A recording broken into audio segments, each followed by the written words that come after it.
Olá, sejam bem-vindos ao programa Vida de Empresário. Hoje temos a presença da doutora Marta Deliberador. Marta, querida amiga, obrigado por você ter vindo. Prazer, Rica. Se apresente ali para o nosso assinante e vamos começar a conversar.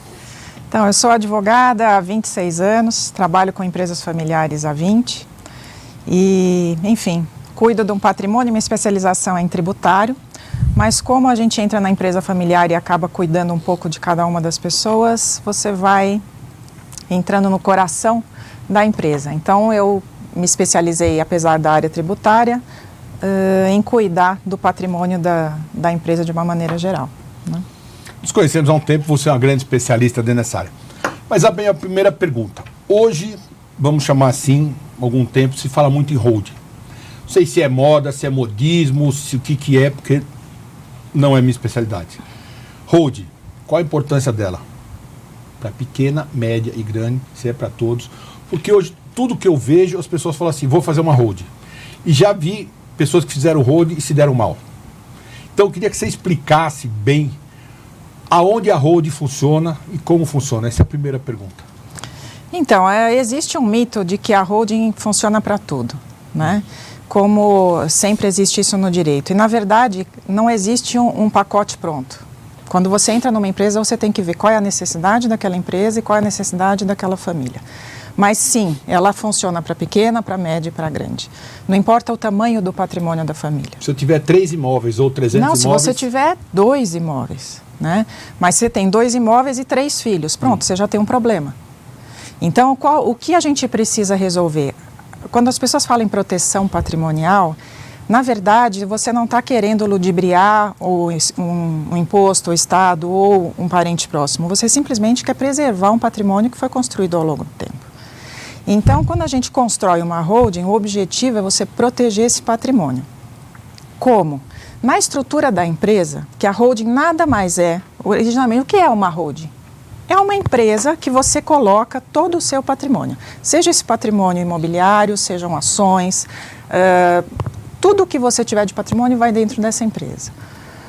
Quando você monta essa empresa, você pode antecipar a sua legítima, você pode antecipar a fase de sucessão. E aí é que vem a proteção. Eu vou fazer a pergunta assim, como quem está assistindo do outro lado. Explique para mim, por favor, legítima. Porque boa, tem empresário que é pequeno, o cara tem algumas dificuldades, então quando a gente fala alguns termos, desculpa assim te perguntar, para você explicar para as pessoas poderem entender. Então, quando você tem um patrimônio, você pode dispor, a lei permite que você disponha de até 50% desse patrimônio. Isso é chamada de legítima. Então, a legítima é o que pertence obrigatoriamente para os seus herdeiros. Sobre este patrimônio, sobre 50% do seu patrimônio, você não pode dispor da maneira que você quiser. Você tem que obedecer a ordem de vocação hereditária, você tem que dar esse 50% para os seus herdeiros. 50% é chamado de disponível.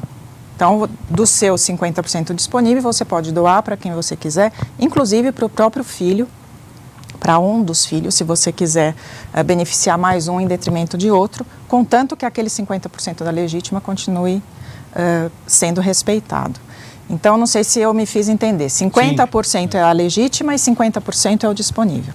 Quando a gente coloca todo o patrimônio dentro de uma holding, você vai preparar o quê? Justamente como fica esse quadro, né? Então, se eu tenho todo o meu patrimônio aqui e 50% eu tenho dos meus herdeiros obrigatoriamente, o que eu faço com os outros 50%? Então, por que a holding é importante? Porque agora eu vou conseguir dispor sobre gestão, por exemplo. Então, eu acho que determinado filho tem uma vocação, ou teve um estudo, ou tem uma preparação melhor para continuar à frente dos meus negócios. Então, eu faço a doação de cotas numa parte maior para esse herdeiro, para que ele continue gerindo o meu patrimônio. Isso não é ilegal, isso não prejudica os outros herdeiros, pelo contrário. O objetivo é justamente com que eu permaneça, com que eu faça crescer essas empresas familiares. Quer dizer, então eu tenho 3 filhos, 33% para cada um seria o ideal.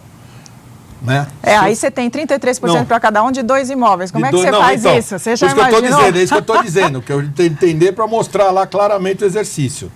Eu tenho que ter essa holding, ela vai equiparar exatamente os Então, porque na verdade você traz todo esse Porque patrimônio... eu estou pensando sempre na empresa. Sim. Você traz esse patrimônio para dentro da empresa. Ao invés de você dividir 33% de um imóvel para 3 filhos, que não vão conseguir gerir aquele patrimônio, seja num aluguel, seja na venda, você traz isso e divide as cotas dessa empresa. Então, o patrimônio, que é o imóvel, vai continuar lá intacto. Quem vai vender e comprar é a empresa. A holding. Que é a holding. Né? E qual é o benefício dessa holding? Como uma empresa, eu posso fazer o que eles chamam de acordo de acionistas. Então, eu posso, por exemplo, prever como fica a sucessão, não só minha, como dos meus filhos, a entrada de outros herdeiros nesse patrimônio. Então, o que acontece nos casamentos? Eu tenho um filho que eventualmente se separou.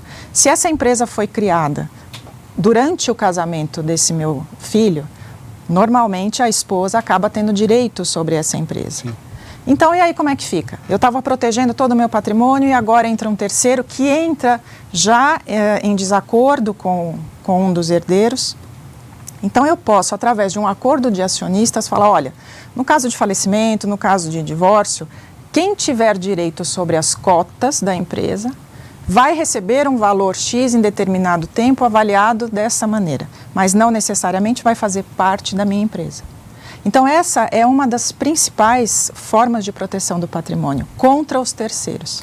Então você consegue proteger, então você oferece para a esposa ou para quem for um sócio a parte dele em remuneração, mas não necessariamente essa pessoa entra dentro da sua empresa. Eu conheci um caso, agora eu vou te pôr na fogueira, em que o pai fez exatamente isso, participou, e no dia que ele faleceu, o filho teria que vender as cotas, e o filho foi para a justiça porque disse que não aceitava vender as cotas dele na empresa.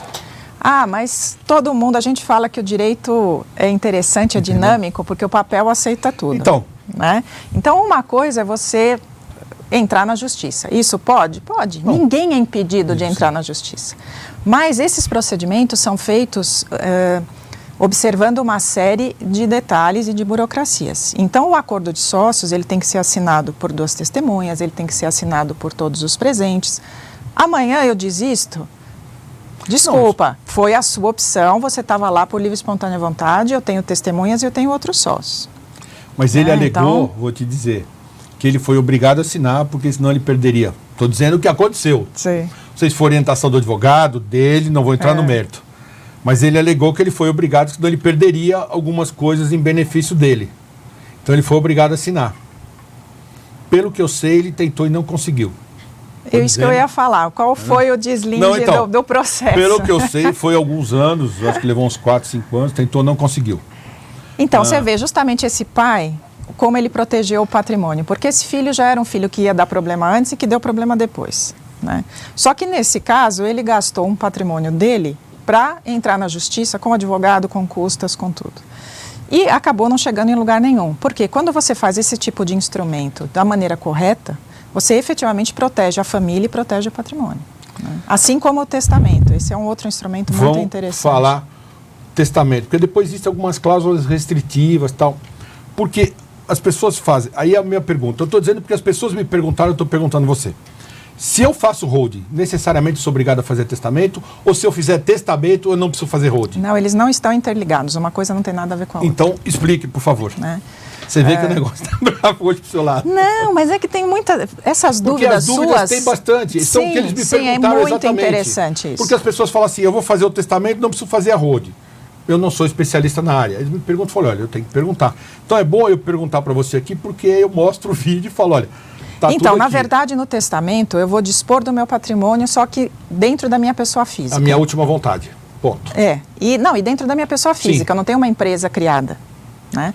A holding é uma empresa que eu criei que eu posso dispor com os instrumentos compatíveis com uma empresa, como uma doação de cotas com as cláusulas restritivas. No testamento eu posso fazer isso? Posso, mas o meu patrimônio vai estar na pessoa física. Então, assim, eu vou doar um imóvel e não as cotas. Sim. Né? Então, lembra que você comentou, eu tenho os 33% de cada filho. Então, aí eu vou ter que obedecer todo um percentual. Nem sempre eu consigo, com 2 imóveis e 3 filhos, dispor isso de uma maneira que todo mundo fique contente. Né? Eu acho que numa puder, você nunca vai conseguir agradar todo mundo. Todo mundo, Nunca. Exatamente. Mas quando eu estou dentro de uma empresa, eu tenho um equilíbrio maior.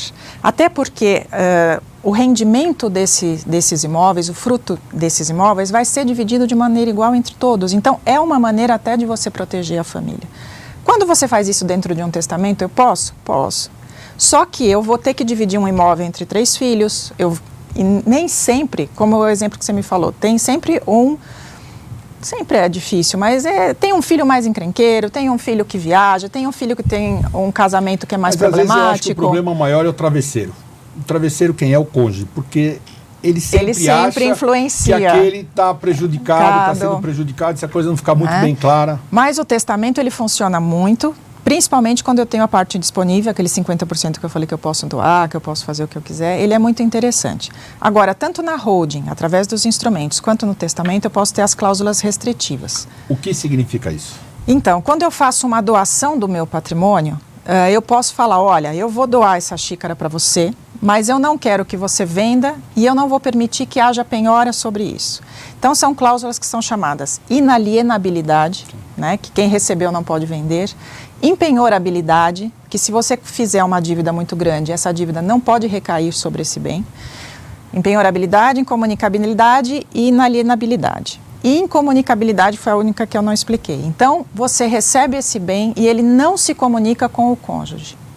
Porque, além de tudo, quando a gente está falando em todo esse patrimônio, dependendo de cada regime de casamento, eu tenho uma forma de como esse regime de casamento vai interferir na meação. Alguns cônjuges têm a herança, se for de um patrimônio particular, por exemplo, na comunhão parcial de bens. Sim. Comunhão parcial de bens, você não herda o que foi construído durante o casamento, mas você herda o que é bem particular, o que é da pessoa antes do casamento, né? E aí, como é que fica? Então, se eu faço uma doação para você e você é casado com regime de comunhão parcial, num divórcio, esse imóvel não entraria, mas num caso de sucessão, o cônjuge entraria. Então eu falo, não, eu não quero. Eu quero uma cláusula de incomunicabilidade. Quanto à impenhorabilidade, que é uma coisa que muita gente me pergunta, que bom, então eu quero receber tudo em doação com cláusula de impenhorabilidade, faço uma dívida gigantesca e estou protegido. É o que eu ia perguntar. Não funciona assim. Seria a minha última pergunta. Porque, na verdade, você tem a impenhorabilidade sobre o bem, mas não sobre os frutos daquele bem. Então, vamos supor que isso seja sobre uma holding, né? Então, ninguém pode penhorar as cotas, que é uma coisa comum quando a gente tem hoje um devedor, pessoa, sócio de uma empresa, você penhora as cotas daquela empresa. Isso fica proibido, mas eu posso penhorar os frutos daquelas cotas. Então, a divisão de lucros, a divisão, enfim, que você tem ali, todo mês eu posso ser penhorado, mas o bem é mantido, é preservado. Tanto nisso no testamento quanto na holding. Marta, você vê que foi rápido. Mas tem muito assunto. Eu sei que tem muito assunto. Foi 15 muito minutos, superficial. 15 minutos é uma coisa muito rápida. Eu quero te agradecer de coração. Eu acho que era uma dúvida que as pessoas tinham. Muito obrigado, querida. Obrigado você. Você é uma grande amiga. Quero te entregar o livro. Que bom. Obrigada. Você, com certeza, nós vamos voltar porque o assunto é muito interessante. É gostoso. A gente vai conversar bastante. Obrigado. O seu livro é sempre rico. Se você quer ver este e outros programas, veja pelo nosso site e deixe o seu like. Muito obrigado e até a próxima.